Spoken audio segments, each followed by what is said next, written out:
Pertama-tama, terima kasih pada Pepsili, Pak Ketum, Pak Sekjen, kemudian Prof. Widi, Pak Dr. Eko juga yang telah memfasilitasi untuk seminar Pepsili yang kedua ini. Jadi saya pada sesi ini akan memberikan mengenai AMDAL. Nanti pendekarnya ada di sini juga Pak Sekjen. Jadi beliau selain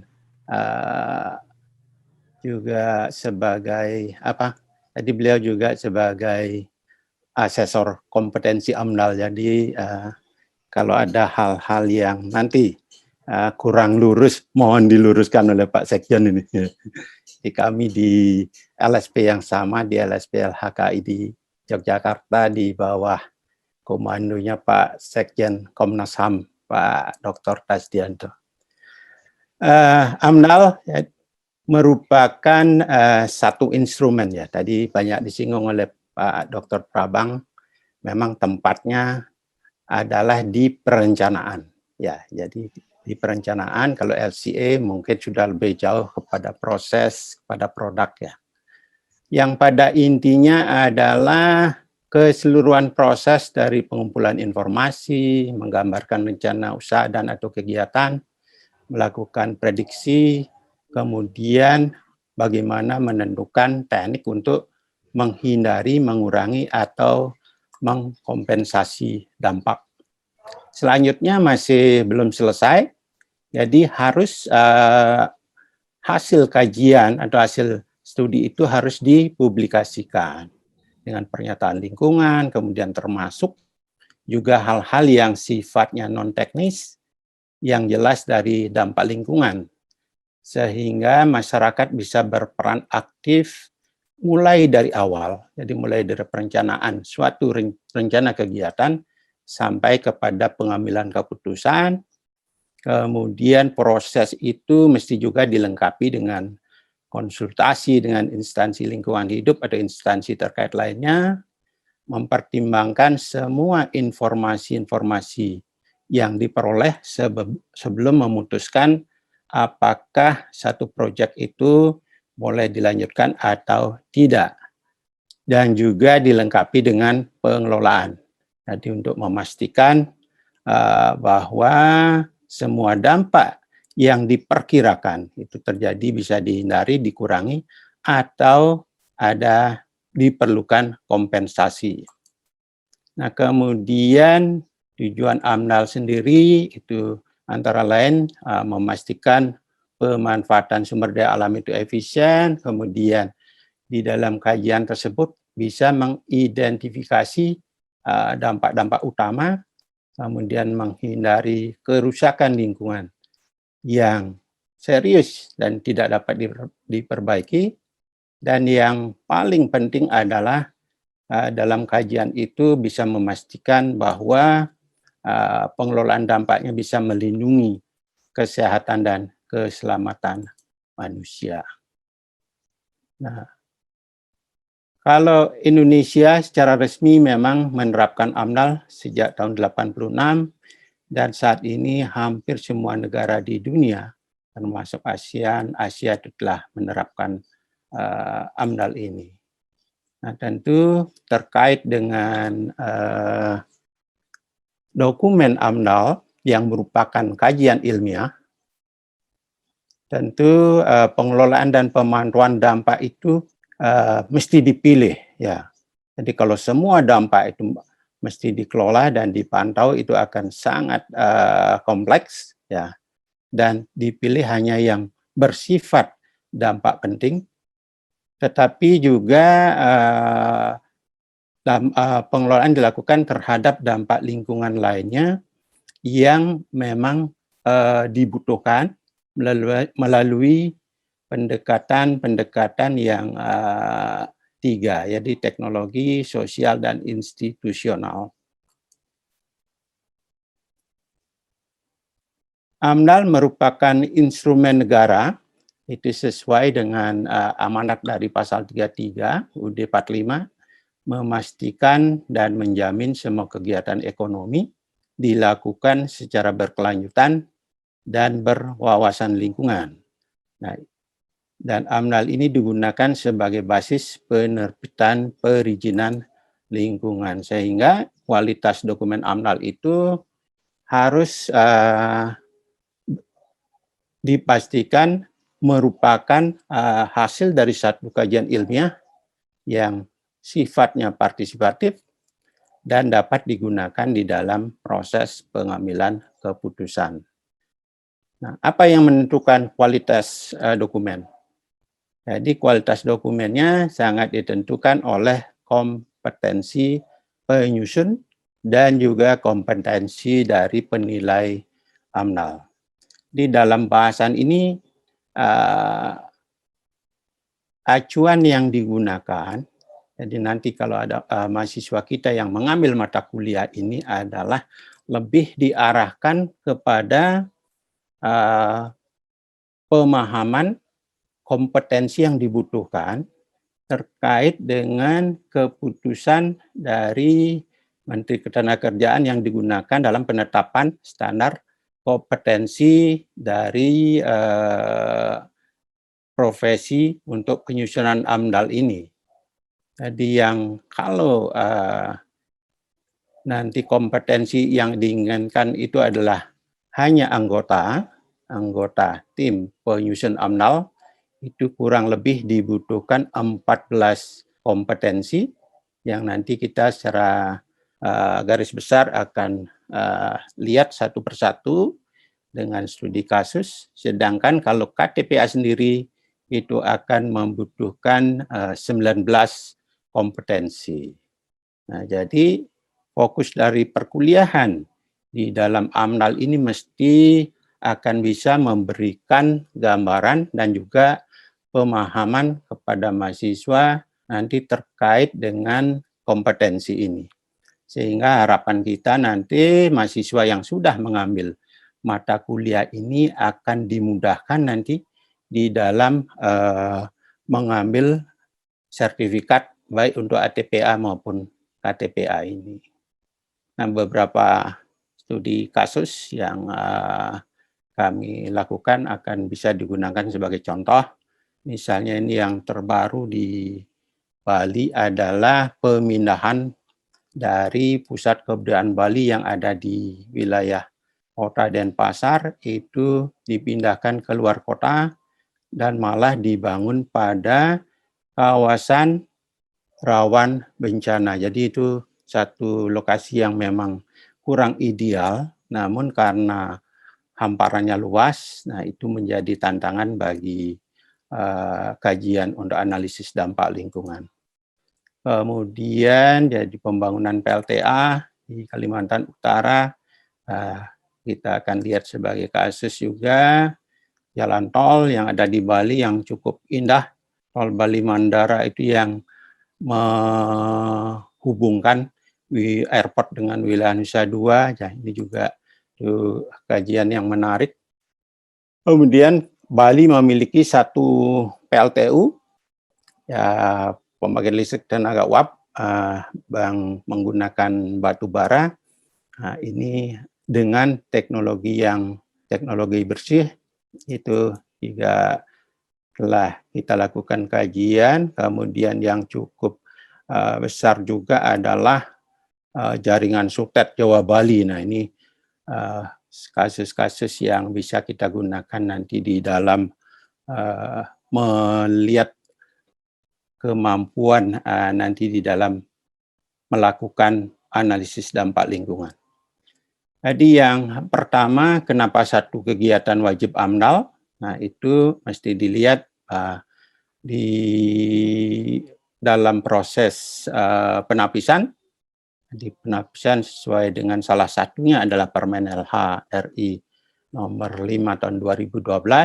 Nah, kegiatan pemindahan PKB ini adalah dipindahkan pada satu area yang berada di kawasan lindung, sehingga berdasarkan ini wajib dilakukan analisis mengenai dampak lingkungan. Jadi wajib memiliki dokumen AMDAL. Kemudian pendekatan apa juga yang dilakukan untuk penapisan itu adalah melihat apakah jenis studi AMDAL-nya itu berdasarkan rencana kegiatannya, apakah AMDAL tunggal atau terpadu.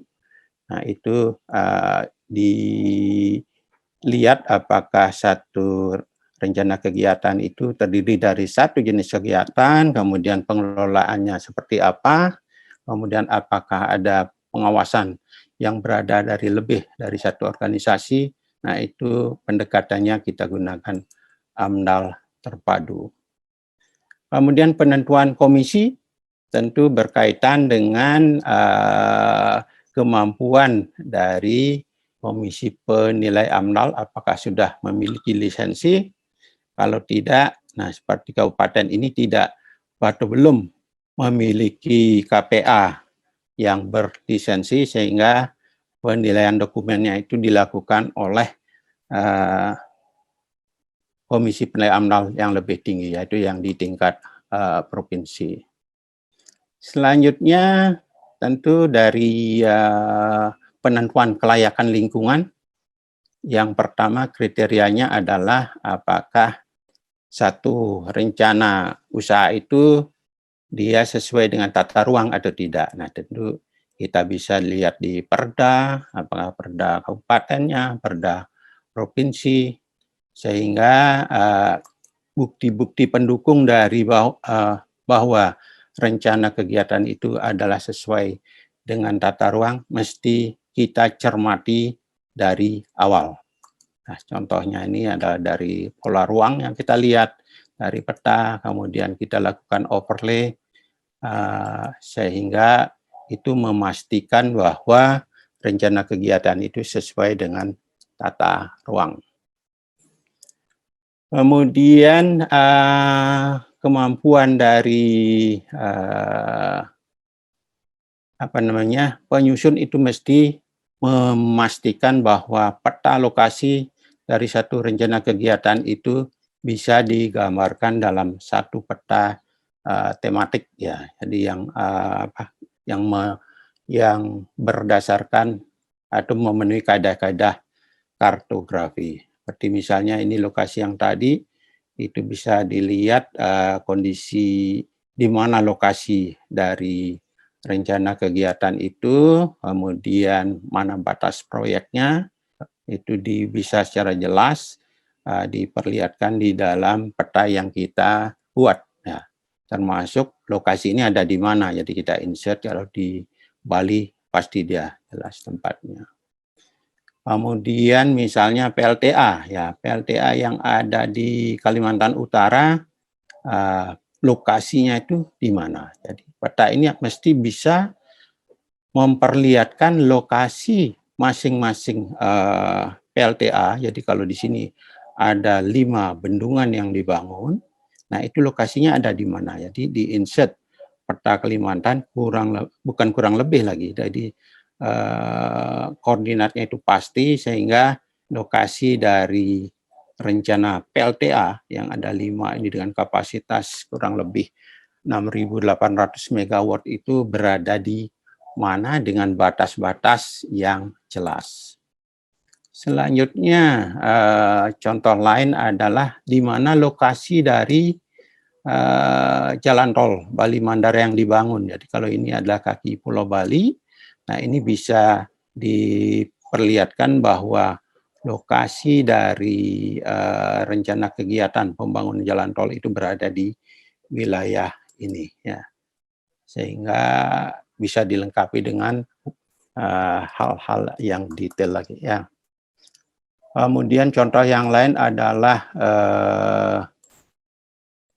ini lokasi dari PLTU, ya, pembangkit listrik tenaga uap yang berada di wilayah utara Pulau Bali, di wilayah Buleleng. Ini PLTU Celukan Bawang. Nah, itu berada di wilayah itu. Demikian juga contoh yang lain, misalnya Sutet Jawa Bali itu dari mana ujungnya sampai kemana, ya. Jadi ini bisa menunjukkan secara jelas di mana lokasi dari kegiatan atau rencana kegiatan yang akan kita kaji dampak lingkungannya. Selanjutnya, kompetensi yang dibutuhkan adalah mendeskripsikan rencana usaha atau kegiatan. Jadi inilah antara lain yang sudah tadi disampaikan contoh-contohnya bahwa yang harus dimiliki kompetensinya dalam mendeskripsikan rencana kegiatan itu adalah tadi kesesuaian tata ruang, bisa mendeskripsikan status studinya, kemudian apa saja komponen kegiatan yang berpotensi menimbulkan dampak, kemudian ada alternatif, kegiatan alternatif, kemudian juga bagaimana rencana pengelolaan nanti bisa diintegrasikan dengan yang dideskripsikan sampai kepada penentuan komponen-komponen rencana kegiatan yang menimbulkan dampak. Jadi contohnya, ya, garis besar kegiatan itu bisa dijelaskan apa saja, kemudian disertai dengan perencanaan-perencanaan di dalam desain itu yang bisa diperlihatkan dengan peta, jadi apa saja yang dibangun pada wilayah-wilayah tertentu, ada fasilitas sosialnya, sungai penunjang, dan lain sebagainya, itu ada di wilayah-wilayah mana saja. Kemudian juga mesti detail juga fasilitas apa yang dibangun, berapa luas lokasinya, ada di mana. Itu sebagai kelengkapan di dalam mendeskripsikan rencana kegiatan.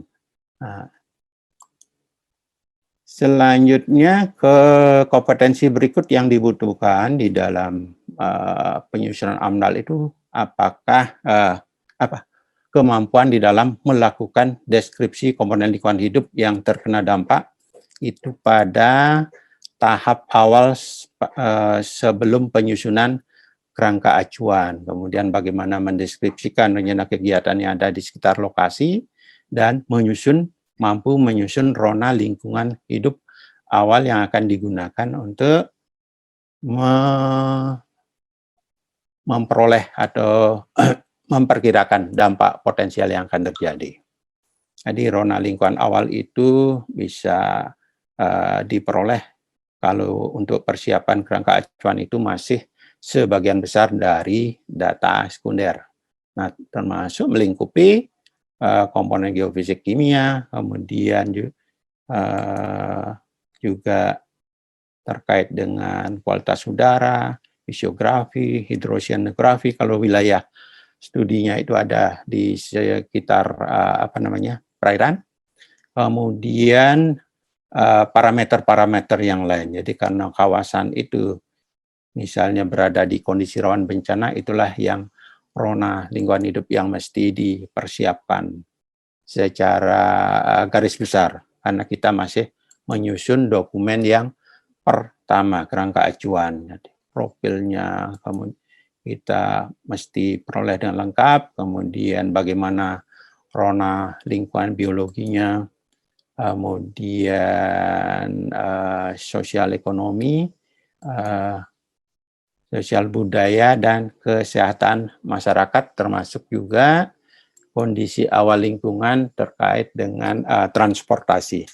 Karena rencana kegiatan ini tentu akan membangkitkan lalu lintas. Selanjutnya ya kita mesti mampu juga memetakan berbagai kegiatan yang ada di sekitar. Karena kegiatan selain kegiatan yang direncanakan memberi dampak kepada lingkungan, kegiatan-kegiatan yang ada di sekitar pun akan memberi dampak kepada rencana kegiatan ini.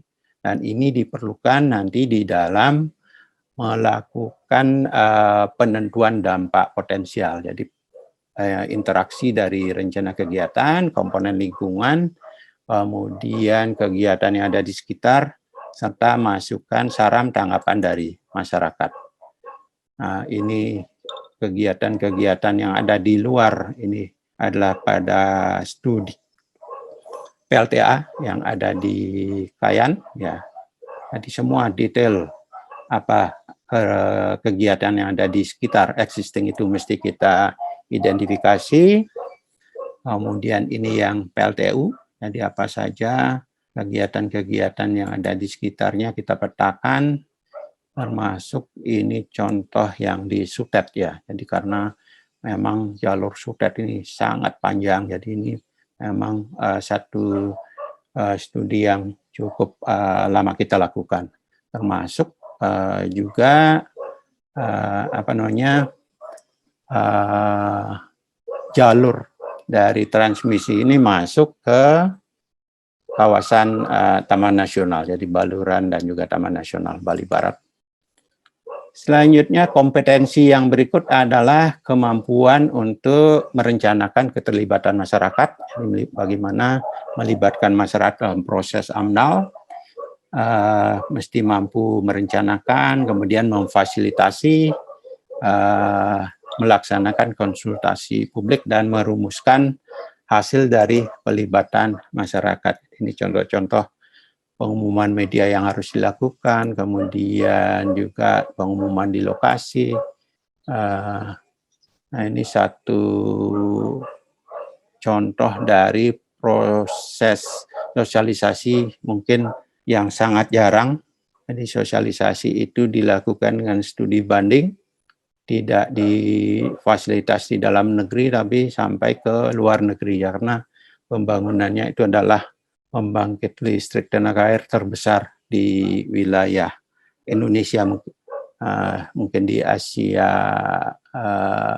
Tenggara selain yang ada di Cina, sehingga studi banding yang dilakukan sebagian tokoh masyarakat itu sampai ke Beijing. Jadi ini di rumah kita yang ada di kedutaan besar di RI di Beijing. Nah, ini satu kegiatan sosialisasi yang sangat jarang dan memerlukan biaya yang sangat besar. Setelah itu juga kemampuan dari menentukan DPH. Jadi kompetensi ini mesti dimiliki oleh seorang penyusun. Jadi diharapkan nanti dalam perkuliahan ini mahasiswa mampu melakukan penentuan dampak penting hipotetik ini, mulai dari mengidentifikasi, mengevaluasi, sampai dampak penting hipotetik ini bisa dirumuskan.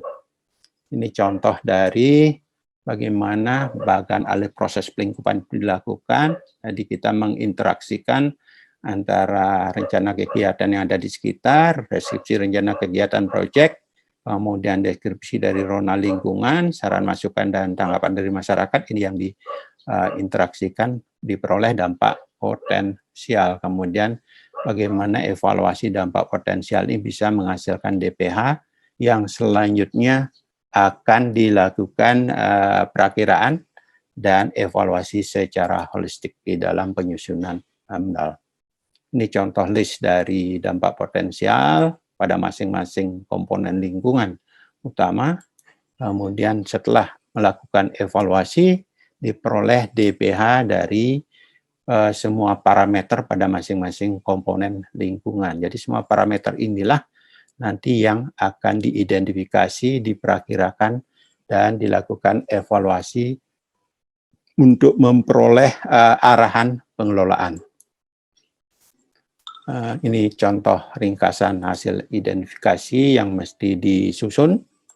Kemudian ini adalah kegiatan-kegiatan apa saja yang dilakukan. Kemudian evaluasi dari dampak potensial menjadi dampak penting mesti dibuatkan satu matriks, sehingga nanti sangat gampang melihat DPH mana saja yang akan dilanjutkan di dalam kajian AMDAL-nya. Sampai tahap pasca operasional. Nah, selanjutnya juga dibutuhkan kompetensi untuk menentukan batas wilayah studi dan batas waktu kajian. Nah, batas waktu studi ini ditetapkan berdasarkan atas batas-batas, 4 batas ini ya. Di di dalam peta dilakukan overlay terhadap keempat batas itu sehingga diperoleh batas wilayah studi yang nanti difokuskan di dalam melakukan perakiraan dan evaluasi dampak. Nah, berdasarkan atas definisi dari batas-batas tersebut. Jadi batas proyek itu merupakan keseluruhan lahan yang dibutuhkan untuk rencana kegiatan, kemudian batas ekologisnya berdasarkan atas perilaku limbah, dan batas sosial itu interaksi masyarakat, dan batas administrasi. Nah, overlay dari itulah akan diperoleh batas wilayah studi, sehingga kita akan fokus di dalam melakukan kajian dampak itu di wilayah tersebut. Kemudian kompetensi yang lain adalah menentukan metode studi. Jadi di dalam metode studi itu mesti jelas dan paham mengenai metode pengumpulan data dan jenis data, metode analisis yang digunakan sesuai dengan kaidah ilmiah untuk setiap DPH seperti yang telah di listing di dalam tabel tadi. Kemudian Prof. metode Mahendra, ya. 5 menit lagi ya, Prof. Mahendra. Baik, Prof. Baik. Nah, ini pada metode AMNAL-nya. Kemudian setelah semuanya lengkap itu akan tersusun dokumen kerangka acuan. Jadi setelah kerangka acuan ini juga kompetensi yang dibutuhkan, menyusun hasil pelingkupan. Kemudian di dalam AMNAL sendiri kompetensi yang dibutuhkan adalah menyusun rinci rona lingkungan hidup awal secara lengkap. Nah, antara lain melengkapi apa yang belum dilakukan pada kerangka acuan. Jadi ada peta berbagai instrumen yang dibutuhkan di dalam persiapan di dalam melakukan perakiraan dampak. Kemudian sebagian besar ini adalah data primer, karena pengukuran besaran dampak nanti berdasarkan atas kondisi atau potret rona lingkungan yang existing, yang telah dilakukan pengukuran terhadap semua parameter lingkungan yang nanti akan diperkirakan terkena dampak. Nah, ini instrumen ini semua mesti dilengkapi, dan sehingga metode yang digunakan di dalam pengukuran besaran dampak itu adalah tergantung dari parameternya, apakah metode formal, informal, kemudian juga matematik, pemodelan. Nah, itu semua dipersiapkan data rona itu secara lengkap ya, sampai kepada data sosial ekonomi, kemudian sosial budaya. Yang terpenting di sini adalah apakah hasil sosial hasil dari survei sosial budaya itu terkait dengan persepsi itu memberikan hasil bahwa persetujuan masyarakat itu diperoleh. Jadi pada contoh kasus ini persetujuan itu diperoleh 100%. Jadi hal ini sangat jarang kita peroleh. Nah, selanjutnya perakiraan dampak juga dilakukan sesuai dengan metode-metode yang umum pada AMNAL.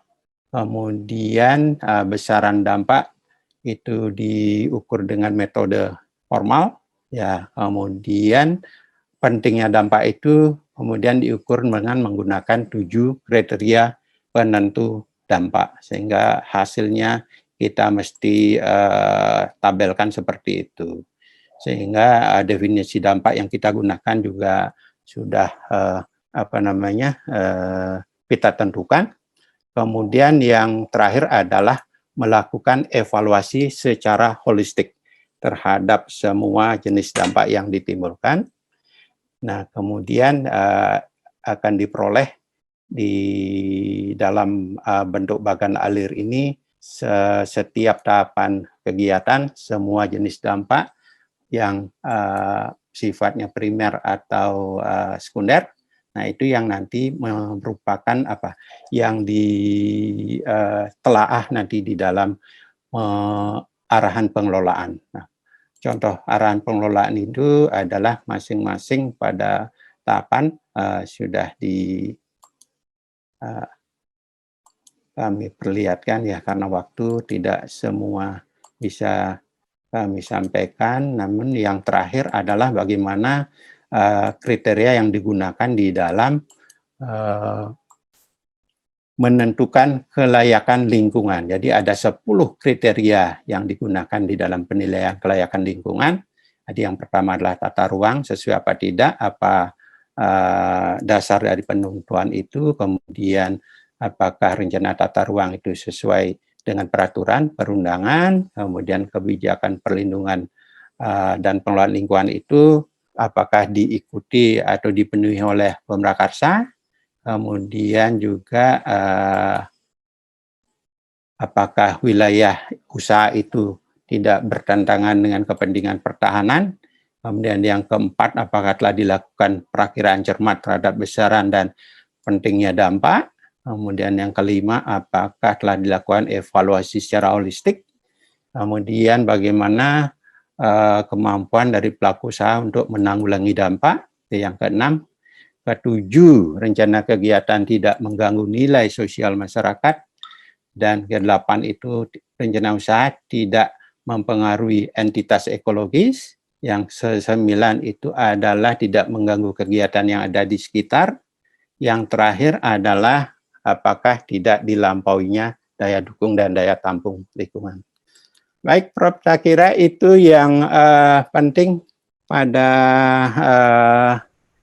presentasi ini. Mohon maaf karena memang dalam waktu yang sangat singkat dengan kompetensi yang jumlahnya 19 itu tidak mungkin kita secara keseluruhan memperlihatkan bagaimana dasar-dasar kita di dalam melakukan pemahaman terhadap kompetensi tersebut. Jadi hal-hal lain yang terkait dengan RKL RPL memang di dalam materi ini sudah kami siapkan. Saya kira demikian, kami kembalikan ke Prof. Widi.